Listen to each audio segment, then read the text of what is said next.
नमस्कार शेतकरी मित्रांनो, मराठी शेतकरी मित्र या आपल्या चॅनलवर तुमचं मनापासून स्वागत आहे. मी आपला मित्र नागेश सानपवाड.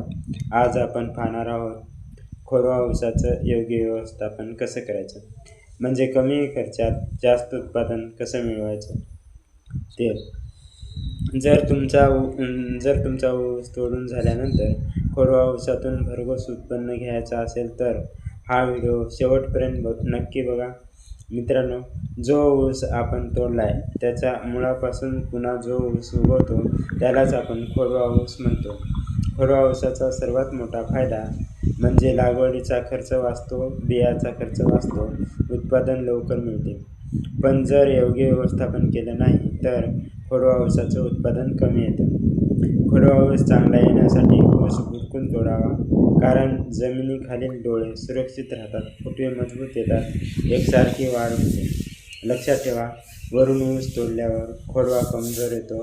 ऊस तोडल्यानंतर शेतात खूप पाचट असते, ते पाचट जाळू नका मित्रांनो. त्याऐवजी वळीमध्ये पसरवा, मल्चिंगसारखा वापर करा.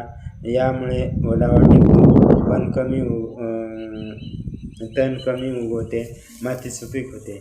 खोडवा ऊसात जुने सडलेले किंवा कमजोर फुटवे काढून टाकावे, यालाच छाटणी म्हणतात. यामुळे चांगल्या फुटव्यांना जागा मिळते, अन्नद्रव्याचा योग्य वापर होतो, उत्पादन वाढते.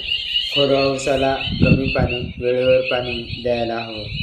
पहिलं पाणी ऊस तोडणीनंतर 7 ते 10 दिवसांनी, नंतर जमिनीच्या प्रकारानुसार.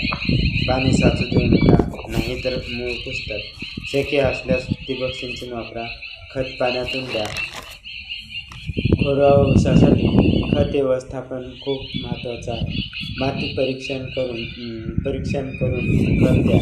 माती परीक्षण केल्यावर खतावरचा खर्च कमी होतो आणि उत्पादनात वाढ होते. पिकांना खताची योग्य मात्रा प्रमाणात मिळते. सेंद्रिय खत वापरा. शेणखत, कंपोस्ट खत, जीवामृत, मल्टीप्लायर, ट्रायकोडर्मा, निंबोळी पेंड. यामुळे माती जिवंत राहते.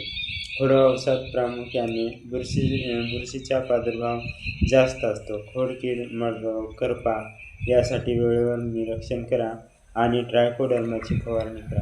यामुळे काय होते मित्रांनो, पानाची रुंदी, जाडी वाढते, त्या ऊसाचा बांधा वाढतो. अति रसायनाचा वापर टाळा. ओळी स्वच्छ ठेवा, तण वेळेवर काढा, अंतर मशागत करा, वेळेवर खत पाणी द्या. मित्रांनो, खोडवा ऊस योग्य प्रकारे सांभाळला तर पहिल्यापेक्षा जास्त उत्पादन वाढेल. तर शेतकरी मित्रांनो, आज आपण पाहिले खोडवा ऊस व्यवस्थापन संपूर्ण माहिती. हा व्हिडिओ उपयुक्त असेल तर लाईक करा, शेतकरी मित्रांपर्यंत शेअर करा आणि अशाच शेतीविषयक व्हिडिओसाठी मराठी शेतकरी मित्र चॅनलला सबस्क्राईब करा. धन्यवाद.